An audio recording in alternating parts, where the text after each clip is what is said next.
Okay. So, hi. First thing is, could you state your names, please? Juliana Francois. Johnson Francois. Okay. So, I'm just gonna go right in with the questions. How did you guys meet? Well, it's interesting. I'll say it on my end. You know the guy's version is always different. Well, I had a business partner. I had just moved to Marietta for school, and I met this guy at an event. He loved the way that I dressed, so he wanted me to throw a fashion show for his new restaurant. He thought that would have been a good marketing way to bring people into the new restaurant. I had been meeting up with this guy and his wife for probably 3 months.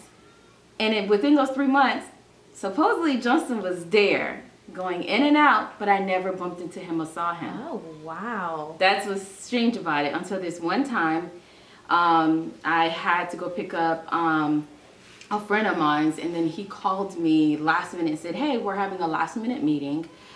Before we put together the event, can you come and meet me? He sent me the address, and it was to the actual new restaurant. I got there with so many people, and it was a little weird because I'm like, why is people walking around drinking wine and stuff? I said, this is supposed to be a meeting. Right. I'm not staying here. And he stated that, it's just, for people to just be more relaxed before the meeting. But it made me a little uncomfortable because I was like, okay, this looks like a party. And I was about to leave when he actually walked past me, kind of bumped into me to go outside because he had to go move a car. What's funny about this, what's funny to me, he went to, he was actually like staring at me and talking to me, but I kind of ignored him a little bit. And, but then he went outside to go move the car. She ignored me because she saw I was driving a pickup truck. And why do you have to say it like that? So he was driving a Zuzu, one of those little Zuzu trucks. You remember those old Haitian men? I don't know. Cut that out. No, just kidding. But the truck was just, I don't know. It was just. A car was moving. It was because of the car. I'm not gonna lie. So. But I had my BMW parking on the side. She didn't see the Yeah, see the video. So, look, no, I'm gonna get to that though. So I saw that, and it threw me. Oh, that's so messed up. So it threw me off. I was like, no, I'm good. Then he found me on Facebook. He started talking to me. He invited me to Nation 360 when it was at the first location. But at the time I was going to a different church called Destiny in Marietta. So I was like, no, not yet. I'm not ready to like jump from church to church. Let me, give me some time. Now, mind you, this whole time, that was the first and last time I saw him was in that truck. So I haven't seen him since. He just been speaking to me on Facebook, and that was it. And then, this is the other funny story. When we finally got the chance to actually have a real date, he tricked me into a date. He pretty much... I didn't trick you. I mean, you had a car issue, and I said, let's go. I'm going to take you to a mechanic. And I was the mechanic. I don't know how that tricking you. Oh my goodness. I get to the place, and I said his name, and the guy was like, we don't have anyone here by that name. Like, he sent me the address to the place. It was an actual real mechanic place.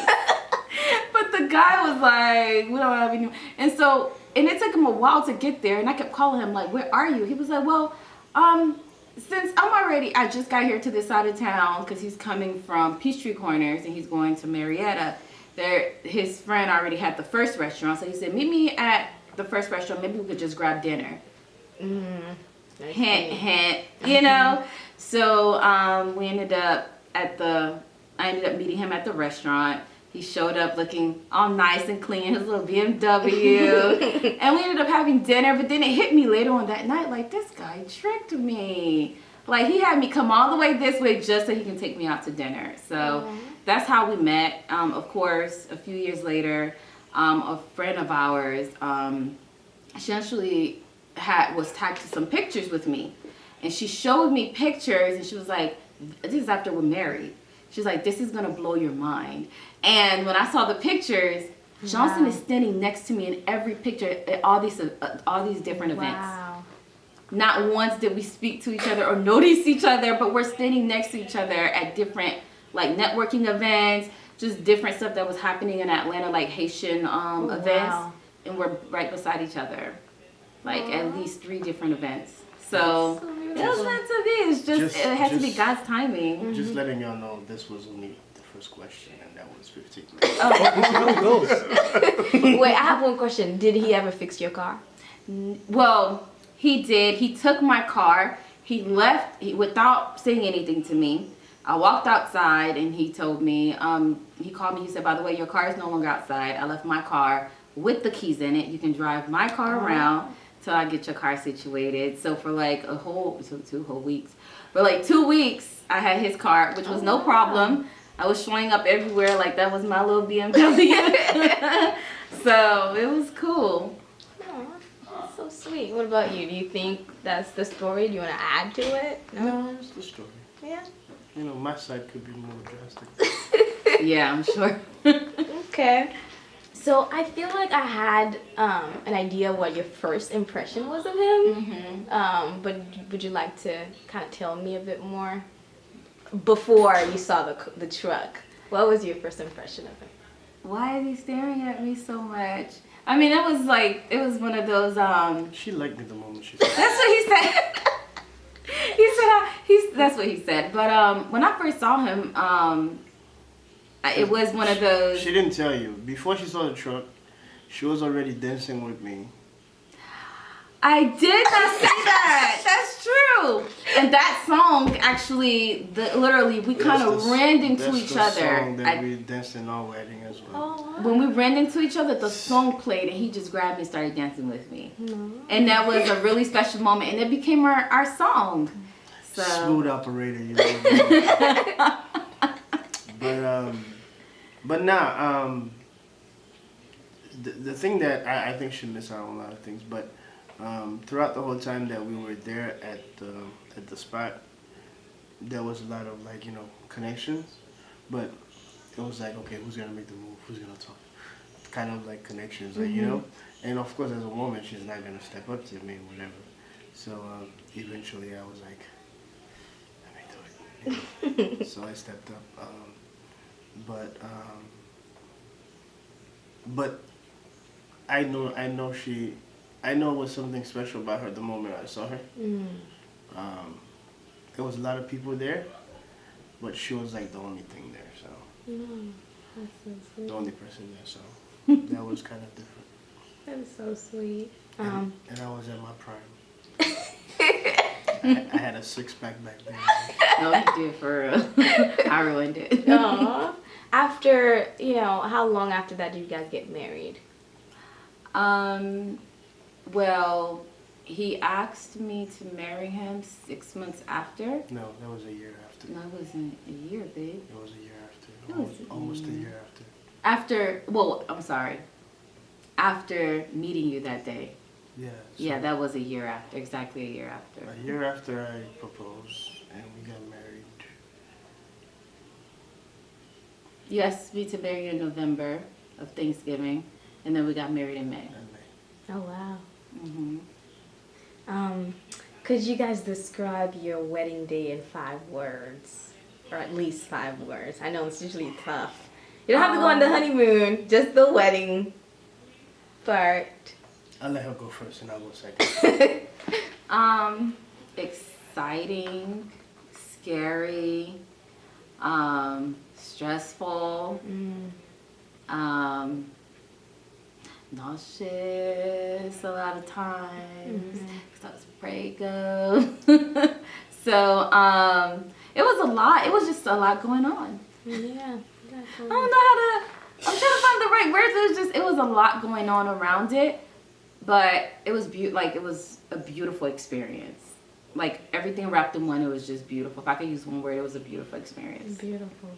Okay, so let me clarify some things. After I proposed to her, a couple months later, we went and got married the court's, marriage. Mm-hmm. And after that, I knocked her out.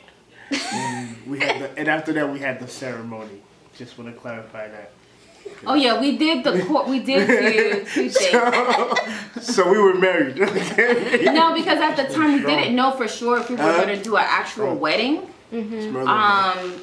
We weren't too big on doing an actual wedding. We just wanted to make this official, so we did go to the court and do all of that. And then our parents. The reason why we went to the court and did all of that is because of our pastor as well. Mm-hmm. Oh yes, when we spoke to Pastor Marochet. Mm-hmm. Yes. After having discussions with him, he did do some sessions with us, like counseling and stuff like that. After that, we went ahead and did that before we did the ceremony and all that. So it was pretty cool. But for me, in one word, my wedding, I'm still paying for it today. It's been over 5 years, so be careful for you young guys. You have 4 other words. I have you 4 have to. You have to describe it in 5. The fourth one. You said a lot of words, babe. The fourth one for me. Man,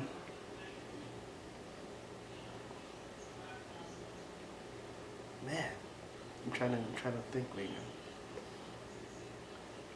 Fourth one for me would be emotional. Afraid. Understand. That was because, if I can elaborate a little bit, I said afraid because marriage, it's not like watching somebody do it. This is you that's actually doing it, and you're asking yourself, are you really prepared for that? And so even on the second time doing it, you were still afraid? It was 2 different experiences. It's 2 different experiences. Okay. The court ceremony experience is literally a legal, A paper judge. Yeah, not even a judge, it's a clerk. The official wedding is overwhelming because you have all your peers, all your family